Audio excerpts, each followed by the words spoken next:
지난주에는 이제 이런 사순절 때 우리 성도님들하고 이제 같이 봤으면 좋겠다 하는 영화를 보았습니다. 그 영화는 기독교 영화가 아니고 목숨이라고 하는 이 다큐멘터리 영화였습니다. 그 영화는 벌써 한 6, 7년 전쯤에 만들어진 이제 그런 영화입니다. 그 영화를 극장에서 방영할 적에는 보지를 못했습니다. 이제 보려고 하니까 벌써 끝나버렸습니다. 요새는 뭐 손님이 좀 덜 들어오면 바로바로 내려버립니다. 그러다 지난주 우연히 어느 케이블 TV를 통해서 이제 그 영화를 보게 되었습니다. 목숨이라고 하는 영화는 우리 양진영성교회하고도 이제 관련 있는 영화입니다. 그 영화에는 짧지만 저도 나옵니다. 우리 집사람도 나오고 또 이 박종태 장로님도 나오고 또 이 서영천 목사님도 잠깐 다 나와요.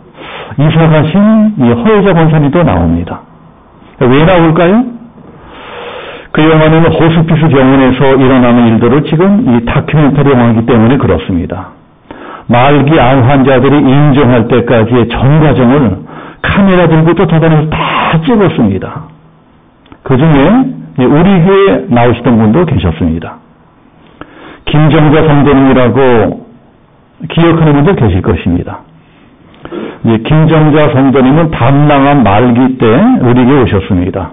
서울대병원에서 이제 몇 달 더 못 사십니다 하는 시한부 인생 통보 받고 공기 좋은 거 찾아서 이 양주로 이사 와서 우리 교회를 나오셨습니다.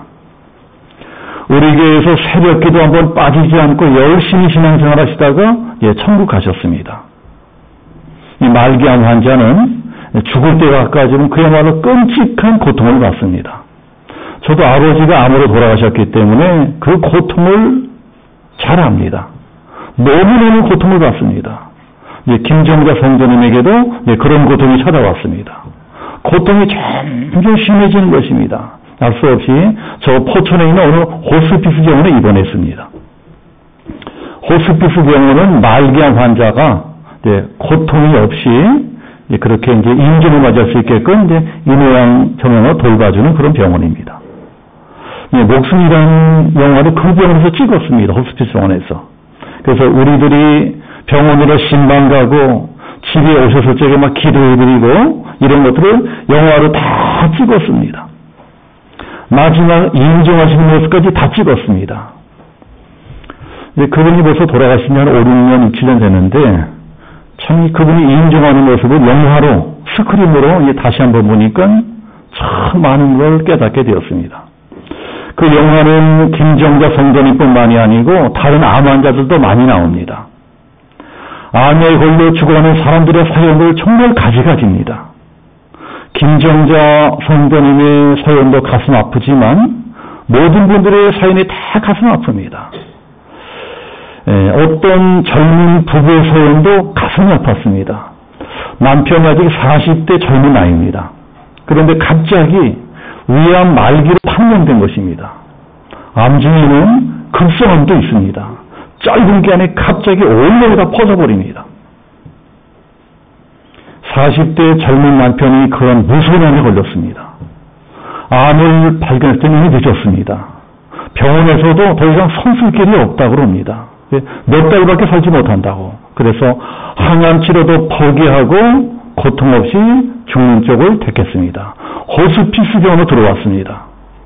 그런데 막상 들어와서 하루하루 죽을 날만 기다리며 살다 보니 갈등이 생기는 것입니다. 아이들도 너무 어려요. 중학교 다니는 아들, 고등학교 1학년짜리 딸, 부인도 아주 젊고 예쁘게 생겼습니다. 그러니 얼마나 살고 싶었겠습니까? 다 포기하고 호스피스 병원에 들어왔지만 이 생각, 저 생각하다 보니 너무너무 살고 싶은 것입니다. 남편이 혼자 창밖을 우두커니 내려다보면서 고민하는 모습 영화로 다 찍었습니다. 너무나 가슴 아픈 장면입니다. 자, 그 양반이 고민하다 호스피스 병원을 나옵니다. 다시 세브란스 병원에 입원합니다. 그래서 입원해서 항암 치료를 받습니다. 어떻게든 살아보겠다고 죽을 힘을 다해서 항암 치료를 받아보지만 너무 때가 늦었어요. 때가 늦었습니다.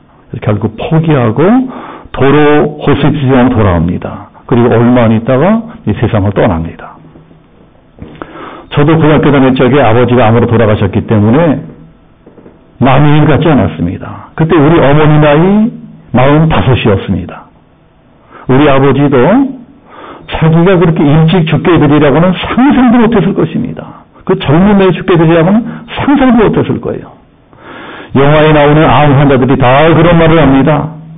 나에게 이런 일이 생기리라고는 상상도 하지 못했다. 꿈도 꾸지 못했다. 나는 절대로 그런 병에 걸리지 않을 줄 알았다는 것입니다. 아마 누구나 다 그럴 거예요. 자, 그렇지요? 이 자리에 다 그럴 것입니다. 에이, 설마 나한테 그런 일을 하겠어? 에이, 설마 내가 암에 걸리겠어? 그런데 설마 하는 일이 일어날 수 있는 것이 우리 인생입니다. 그런 건 다른 사람들이나 일어나는 일이 알았었는데 어느 날 갑자기 병원 갔다가 충격적인 말을 듣게 됩니다. 암이 말기입니다. 아이고, 몇 달 못 사십니다. 사람은 바로 내일도 알지 못합니다. 코앞일도 알지 못합니다. 어쩌면 우리 몸에 암이 자라는지도 몰라요. 건강상에 갑자기 쓰러져 죽는 것, 우리 주변에 너무 일어나는 일입니다. 전혀 죽을 것 같지 않던 사람이 갑자기 세상을 떠나는 너무나 흔한 일입니다. 죽음이란 멀리 있지 않습니다. 멀리 있는 것 같지만 사실은 아주 가까이 있습니다. 바로 내 곁에 있습니다. 그런데 우리만 그걸 모르고 살아간 겁니다. 그래서 천진난만하게 천년 만년 살 것처럼 살아갑니다. 그런데 이 사람이 죽었다. 그러면 무슨 일로 제일 많이 죽을까요? 무슨 일로? 병으로 죽습니다. 거의 전부 다 병으로 죽습니다. 이제 오늘 성경도 그런 말씀입니다. 자, 11절에 보면 나사로란 사람이 병에 걸린, 나사로란 사람이 나오는데 이 사람은 젊은 사람입니다. 젊은 사람이 병에 걸렸어요. 이 사람은 건강했을 것입니다. 그런데 갑자기 병에 걸립니다. 갑자기 병에 걸리더니 그야말로 갑자기 죽어버렸습니다. 사람은 갑자기 죽어요. 그러니 그 가족들이 얼마나 황당했겠습니까? 더구나 그 사람은 예수님과 친한 사람이었습니다. 예수님도 성경 보면 나의 친구, 우리 친구 나사로다 이렇게 말씀합니다. 그러니까 이게 우리식으로 말하자면은 예수 잘 믿는 사람이었다는 것입니다. 그런데 이렇게 죽어버려요. 예수 잘 믿는다고 천년만년 사는 것 아닙니다. 사람은 다 죽게 되어 있습니다. 좀 늦게 죽든 일찍 죽든 언젠가는 반드시 죽게 되는 것이 우리 인생입니다. 그런데 문제가 무엇이냐? 죽을 때는 꼭 병들어 죽는다는 것입니다. 교통사고로 죽은 사람도 의사들이 쓴 그 최종 사유를 보면은 그 무슨 병으로 되어 있더라고요. 그러니까 사고로 죽은 사람도 최종 사유는 병이 되는 것입니다. 사람의 일생이 그래서 슬픕니다. 사람이 태어나서 나이 들고 늙는 것까지 어쩔 수 없다고 치지만 늙으면 또 병이 들고 그 병이 깊어지면 결국 죽게 됩니다. 그래서 상로병사, 이것이 인생입니다. 예전에 어떤 세미나 갔다가 호스피스 사역하는 어떤 목사님 강의를 들은 적이 있습니다. 잊혀지지가 않아요. 사람은 누구나 죽을 때 이런 5단계를 거친다고 합니다. 첫 번째는 아니다 하고 부정한대요. 특히 말기암 걸린 분들에게서 그런 경우가 많다고 합니다. 병원에서 의사가 이거 암이 말기입니다. 당신이 석 달밖에 못 삽니다. 그럼 모든 의사들이 처음에는 다 부정을 한다고 합니다. 아니야, 그런 게 없어. 뭐가 잘못됐어. 오직일지도 몰라. 다 부정을 한대요. 두 번째는 분노한다고 합니다. 분노합니다. 왜 내가 죽어야 돼? 왜 하필이면 나냐? 내가 이렇게 젊은데 왜 내가 벌써 죽어야 돼? 나보다 나쁜 놈 많은데 나 착하게 살고 정직하게 살고 열심히 살고 왜 내가 먼저 죽어야 돼? 분노한다고 합니다. 세 번째는 흥정을 하려고 한다고 합니다. 그래도 어떻게 좀 살 길이 없을까? 내 전 재산을 다 주더라도 조금만 더 살고 싶다. 조금만 더. 우리 애가 결혼할 때까지, 우리 애가 대학 졸업할 때까지 조금만 더 살고 싶다. 그래서 살겠다고 영원한 것을 입양만 제병을 쫓아다닙니다. 안 믿는 사람들은 영화다는 전쟁이 무당 열심히 쫓아다닙니다. 예수 잘 믿는 분들 중에는 어떤 신을 응사받았다는 기도원 열심히 쫓아다닙니다. 기도원 쫓아가서 내가 헌금이 만큼 할 테니까 나 좀 살려주시라고, 나 이 기도해달라고 생명을 놓고 헌정을 한다고 합니다. 그 다음 네 번째는 체념합니다. 체념을 해요. 결국은 이것도 저것도 다 부질없는 것이로구나 깨닫게 되면 허무해지는 것입니다. 다 틀렸구나. 내 인생이 이걸로 끝인 모양이로구나. 아담받으면 악착 떨고 직장 다니고 사업하고 돈 벌고 이런 것들 다 끝났어요. 아담받으면 아파트 하나 사놓은 것도, 아담받으면 내 새끼들 키워놓은 것도, 아담받으면서 평생같이 살아온 내 남편 내 아내 소용없는 것입니다. 결국은 아무도 도움이 되지 못합니다. 그렇게 허무하다 맹물치고 좌절하다가 체념을 합니다. 마지막 단계로는 받아들이는 것입니다. 현실을 있는 그대로 받아들입니다. 생각하면 생각할수록 너무나 아쉬운 것이 많은 내 인생입니다. 그러면 어떻게 하겠어요? 정 죽어야 된다면 죽어야 되는 것입니다.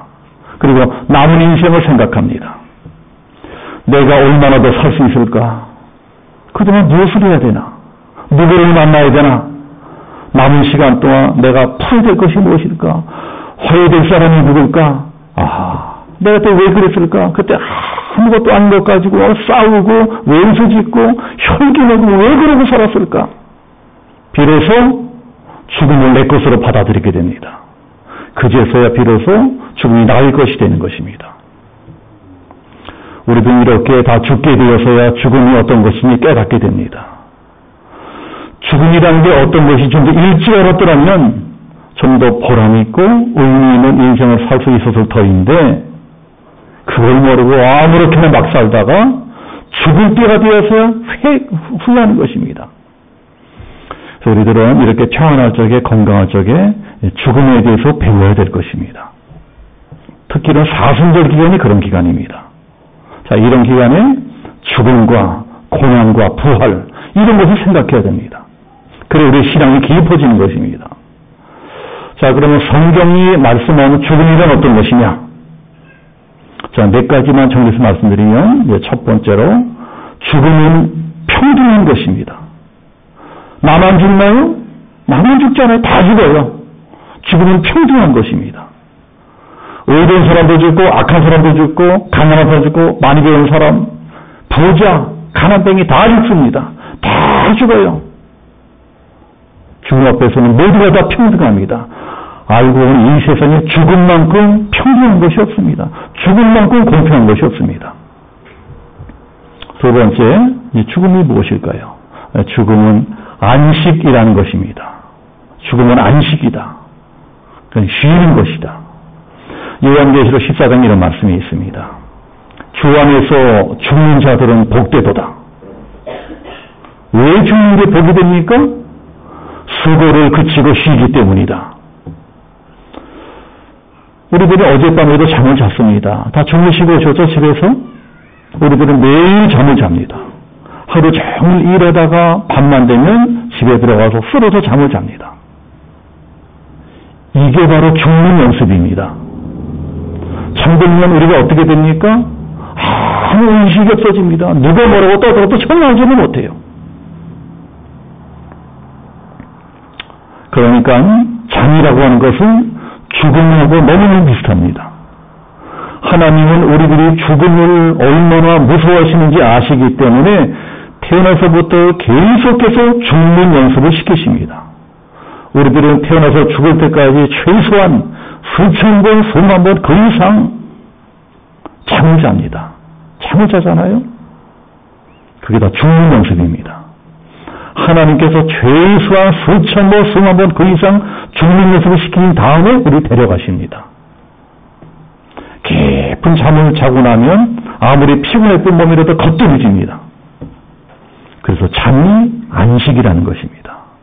죽음도 그런 것이다. 죽음이란 편안히 쉬는 것이다.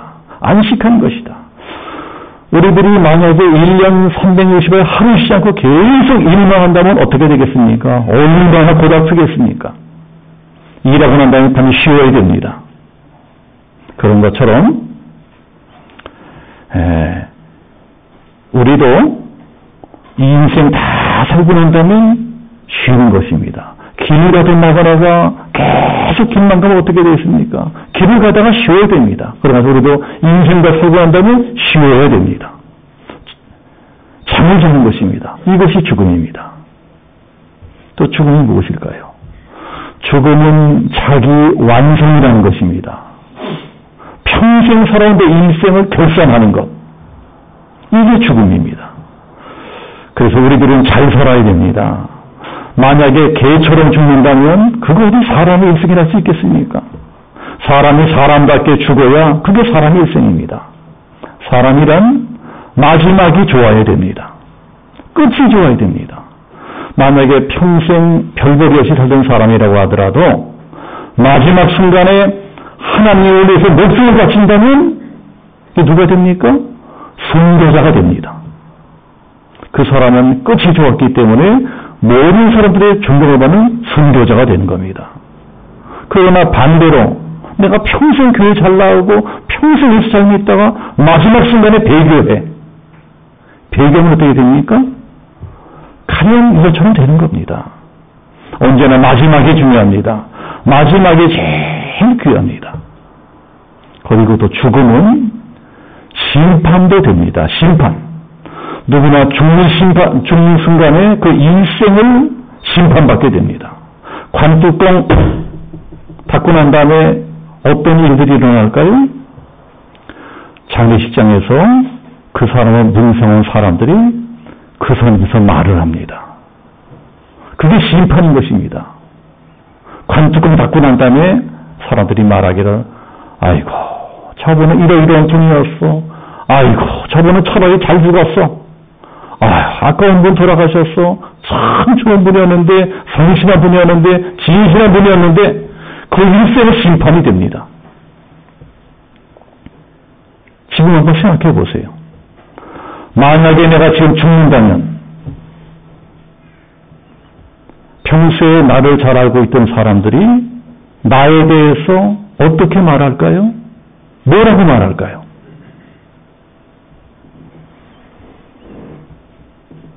내 인생을 사람들이 뭐라고 평가할까? 그걸 생각하면 아무렇게나 살 수 없습니다. 정말 잘 살아야 됩니다. 잘 살아야 잘 죽게 됩니다. 잘 죽기 위해서라도 잘 살아야 됩니다. 죽음이란 그 심판이기 때문에 그렇습니다. 그런데 사람의 심판보다 더 무서운 심판이 있습니다. 그게 바로 하나님의 심판입니다. 요한계시록에 보면 백보자 심판이라는 것이 나옵니다. 하나님이 백보자, 하얀 보좌에서 우리들을 심판하신다는 것입니다. 그 심판에 따라서 어떤 사람은 영생으로, 어떤 사람은 영벌의 지옥으로 갈라지게 됩니다. 그래서 히브리서에도 한 번 죽는 것은 사람에게 정하신 것이요 그 후에는 심판이 있으리니 심판이 있다고 합니다. 죽음에는 심판이 있다. 그래서 누구나 다 죽음을 두려워하는 것입니다. 안 믿는 사람이라고 할지라도 우리 사람들의 마음을 깊숙한 곳에는 나도 모르게 어떤 심판에 대한 두려움이 있습니다.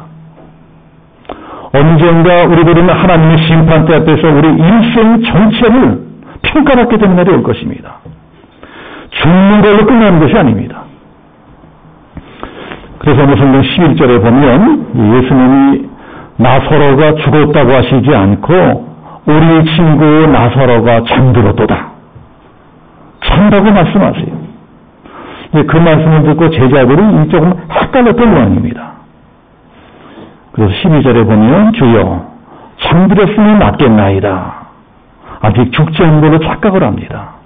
푹 자고 나면 낫겠죠. 그런 게 예수님께서 14절에서 그게 아니라 나사로가 죽었느니라. 정확히 죽었다고 정정해 주십니다. 그런 게 무슨 뜻입니까? 예수님 보시기에는 죽는 일이 그냥 자는 것이라는 겁니다. 자는 사람을 깨우면 어떻게 됩니까? 깨우면 일어납니다. 일어나게 돼 있어요. 그래서 우리 친구 나사로가 잠들었도다. 그러나 내가 깨우러 가노라. 그럼 실제로 이 다음에 보면은 무덤에 찾아가셔서 죽은 지 나흘이나 된 시체를 나사로야 나오너라 하고 살려내세요. 자는 사람 깨우는 것처럼 간단히 살려내십니다. 그러니 결국 우리 믿는 사람들에게 죽음이란 무엇이냐? 이 땅에서 잠들고 저 하늘에서 깨어나는 것이다. 마가복음에도 똑같은 말씀이 나옵니다. 회당장 야이로의 딸이 죽었습니다. 그 귀한 집에 외동딸이 죽으니까 온 집 식구들이 울고 울고 난리가 났습니다. 그때 대신 뭐라고 말씀하십니까? 울지 마라. 그 아이는 죽은 것이 아니라 잔다. 그러니까 사람들은 그 아이가 분명히 죽은 것을 보았기 때문에 숨이 꼴딱 넘어가고 심장의 박동이 멈춘 걸 보았기 때문에 예수님을 비웃습니다. 아이고, 저 양반은 죽은 것도 모르고 잔 것도 모르냐? 그렇지만 예수님께는 숨 넘어갔다고 죽은 게 아닙니다. 심장이 멈췄다고 죽은 게 아닙니다. 그래서 딸리따 꿈, 아이야 일어나라 하고 죽은 아이를 간단하게 살려내십니다. 잠을 깨우는 것처럼 살려내십니다. 우리도 어릴 때 그런 일들이 있었지 않습니까? 자, 우리 어릴 때 아침에 거의 자는데 언제나 누가 우리를 깨웠죠? 엄마가 깨웠습니다. 야야 일어나라, 학교 가라. 야 이제 밥 먹어라. 밤에 잠들면 아침에 엄마가 깨웠어요. 우리가 죽고 난 다음에도 잠을 깨우는 분이 계실 것입니다. 그분이 누구예요? 예수님이십니다. 이게 11절 말씀입니다. 우리 친구 나사로가 잠들었도다. 그러나 내가 깨우러 가노라. 죽은 나사로를 깨운 것처럼 예수님 우리도 깨우실 것입니다. 우리가 주 안에서 죽게 된다면 이 세상에서 눈을 감고 저 영원한 천국에서 다시 눈을 뜨게 될 것입니다. 이렇게 죽음이란 자로 깨어나는 것이다. 결코 끝이 아니라는 것을 믿어야 됩니다. 자, 이것을 믿는 사람들은 절대로 아무렇게나 살지 않습니다. 어떻게든 잘 살려고 합니다. 어떻게든 하나님 뜻에서 애를 씁니다. 잘 사니까 잘 죽게 되는 것입니다. 우리들은 잘 살고 잘 죽어야 됩니다. 잘 죽어야지 영생 천국이 기다리고 있습니다. 잘 죽어야 다시 살아나는 것입니다. 잘 죽어야 예수님처럼 부활할 수 있습니다. 잘 죽는 것도 사명입니다. 예수님이 십자가에 못 박히셔서 운명하시기 직전에 뭐라고 말씀하시죠? 다 이루었도다. 다 이루었도다. 이러고 운명하세요. 다 이뤘다는 것이 무슨 뜻입니까? 사명을 다 이루었다는 것입니다. 예수님은 이 세상에 희생 제물이 되기 위해서 오셨습니다. 예수님께는 죽음 자체가 인생의 목적이셨습니다.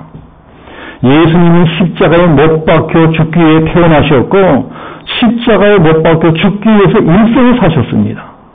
그러니까 예수님의 사명은 잘 죽는 것이었습니다. 죽어도 자기 마음대로 죽으면 안 돼요. 하나님의 뜻대로 죽어야 됩니다. 꼭 십자가에 못 박혀서 죽어야 됩니다. 그래야 우리 모든 인류를 죄에서 구원할 수 있습니다. 예수님만 그런 것이 아니고 우리들도 잘 죽는 것이 사명일 수 있습니다. 잘 태어나는 것도 중요하고 잘 사는 것도 중요하지만 잘 죽는 것은 더 중요합니다. 아무리 좋은 집에서 태어나고 부잣집 태어나고 훌륭한 품에 태어나고 아무리 돈 많이 벌고 출세하고 성공하고 이래도요, 예수 안 믿으면 예수 안 믿고 죽으면 실패한 것입니다. 끝까지 예수 안 믿고 죽은 사람 실패한 인생입니다. 그렇게 죽는 건 잘못 죽는 겁니다. 잘 죽기 위해서는 잘 살아야 됩니다. 잘 살려면 여러분 예수 잘 믿으셔야 됩니다. 이 세상에서 그래 큰 집 살고 돈 많이 벌고 큰 차 탔다고 그래 이런 거 잘 사는 거지만 하나님 나라에서는 그렇지 않습니다. 하나님 나라에서는 예수 잘 믿는데 잘 사는 겁니다. 예수 잘 믿다 죽는 것이 잘 죽는 겁니다. 제가 아까 영화 이야기를 하면서 이제 김정자 성도님에 대한 말씀을 드렸습니다. 이 김정자 성도는 원래 서울 살던 분입니다. 서울 살다가 담낭암 말기가 되어서야 우리 동네로 이사 오셨어요. 호스피스 병원 들어가기 직전까지 나래 아파트 사셨어요. 나래 아파트. 김정자 성도님도 가난하게 사신 분입니다. 평생 전세만 사줬어요. 그리고 내 집 한번 가져보겠다고 부부가 맞벌이를 했습니다. 남편도 열심히 일하고 김정자 성도님이 열심히 일했습니다. 안 해본 일이 없대요. 개미처럼 열심히 일해서 평생 처음 내 집을 사게 되었습니다. 남의 집에서 맨날 전세만 살다가 처음 내 집 살게 됐으니 얼마나 좋았겠습니까? 그런데 하필 그때 청천벽력 같은 일이 일어납니다. 병원에서 암이 말기라는 통보를 받았습니다. 몇 달밖에 살지 못한다는 것입니다. 얼마나 기가 막혔겠어요. 그래서 꿈에도 그러던 내 집에서 한번 살아보지도 못하고 우리 동네로 이사 오셨어요. 나래 아파트로 이사 오셨어요. 우리 동네에 이사 오시면서 바로 우리 교회에 나오기 시작하셨습니다. 바로 이 자리에 앉으셨어요. 그리고 열심히 신앙생활 하셨습니다. 김정자 성도는 사실 초신자입니다. 예수 믿은 지 얼마 안 되는 분이에요. 암 걸리고 나서부터 교회 나오기 시작했습니다. 그런데도 그 아픈 몸으로 우리 교회에서 단 한 번도 새벽기도 빠진 적 없습니다. 그분이 얼마나 열심히 새벽기도 나오는지 기억하는 분이 계실 것입니다. 그분이 새벽기도 나오실 적에 제가 매일매일 안수기도를 드렸습니다. 매일매일 안수기도 드렸습니다. 기적이 일어나기를 바라면서 하루도 빠짐없이 이 기도를 드렸습니다. 말기암 환자들이 얼마나 끔찍한 고통을 받는지 제 아버지 병건하면서 아주 생생히 보았습니다. 그래서 그런 고통을 받으면서도 하루도 빼놓지 않고 새벽기도 나온다는 것이 이게 정말 장난이 아니다. 보통 일이 아니다. 제가 너무 알고 있었습니다. 오래 믿었다고 다 믿음 좋은 것 아닙니다. 초신자라고 믿음 좋은 것 아닙니다. 김정자 성도는 비록 초신자였지만 그 믿음이 정말 귀했습니다. 그 믿음이 너무 순수했습니다. 암이라는 병은요, 정말 지독한 병입니다.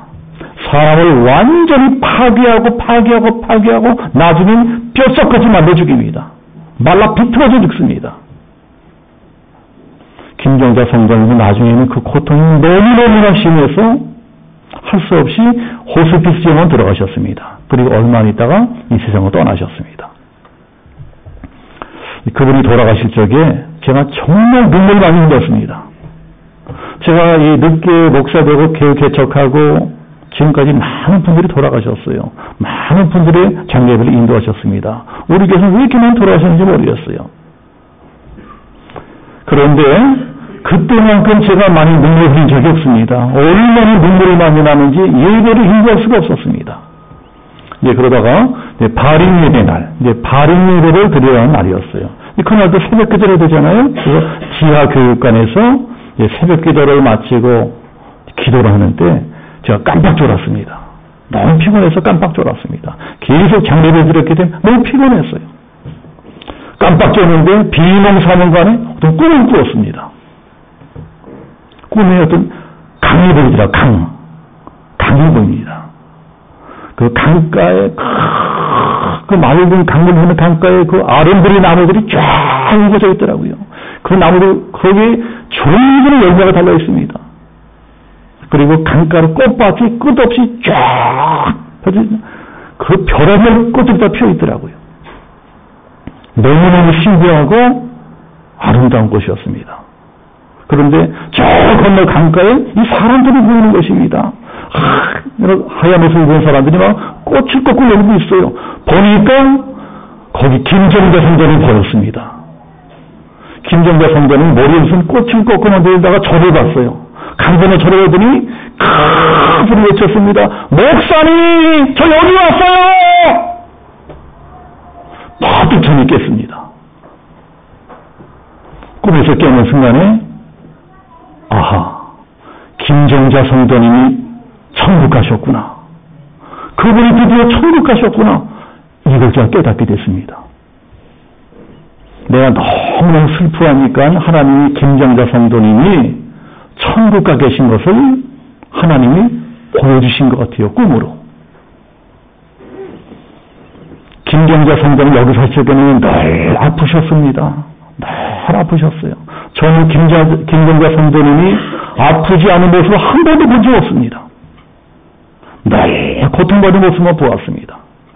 그러나 꿈에서 본 김경자 성도님의 모습은 전혀 달랐습니다. 하나도 아프지 않았어요. 너무 행복한 모습이었습니다. 너무 행복한 모습이었어요. 거기가 바로 천국입니다. 제가 천국을 꿈에서 보았어요, 여러분. 실제로 요한계시록에도 천국에 대해서 이렇게 말씀하신 것이 나옵니다. 천국이 어떤 것이냐? 천국은 눈물을 닦아주는 것이다. 천국에서는 눈물 흘릴 일이 없습니다. 천국이 어떤 것이냐? 천국은 죽는 것도 없고 애통하는 것도 없고 곡하는 것도 없고 아픈 것도 없는 것이다. 천국이 어떤 것이라고요? 아픈 것이 없어요. 다시는 아프지 않은 것, 다시는 아프지 않은 천국으로 김경자 성도님이 가셨습니다. 제가 그 꿈을 꾸고 나서 제 눈의 눈물이 완전히 사라져버렸습니다. 김경자 성도님이 이미 천국에 가 계시는데 뭐 더 이상 눈물 흘리고 그럴 필요가 없는 것입니다. 저는 목사로서 제 사명을 완수했습니다. 나중에 하나님께 칭찬을 받을 것입니다. 목사가 뭐하는 사람이냐? 제가 그때 그걸 확실히 깨닫게 됐습니다. 목사가 뭐하는 사람이냐? 간단합니다. 영혼을 구원해서 천국 보내는 사람이다. 다른 거는요, 다 부수적인 일입니다. 그게 제 사명인데 제가 그분에게 그 사명을 다한 것입니다. 이 김경자 성도님은 비록 짧게 예수 믿고 가셨지만 잘 사셨습니다. 잘 사셨어요. 짧게 예수 믿고 가셨지만 정말 예수 잘 믿으셨습니다. 목사인 저를 감동시킬 정도로 너무나 잘 믿으셨어요. 그게 잘 사신 것입니다. 잘 사셨으니까 잘 죽으신 것입니다. 그리고 드디어 천국 가셨습니다. 여러분, 천국이 있습니다. 천국이 있어요. 천국은 분명히 있습니다. 천국이 있으면 믿고 살아야 됩니다. 천국이 있으면 믿고 산다면 잘 살게 되어 있습니다. 바르게 살게 되어 있습니다. 정직하게 살게 되어 있습니다. 열심히 신앙생활에 되어 있습니다. 그렇게 잘 살면 잘 죽게 됩니다. 잘 죽어야 영생하는 천국에 들어갑니다. 사순절인 이 한 주간 잘 살고 잘 죽자. 잘 살고 잘 죽으리라. 잘 죽기 위해서 잘 살리라. 마음에 손을 두고 기도하시는 우리 양진영성교회 모든 성도 되시기를 예수님으로 축복합니다. 아멘.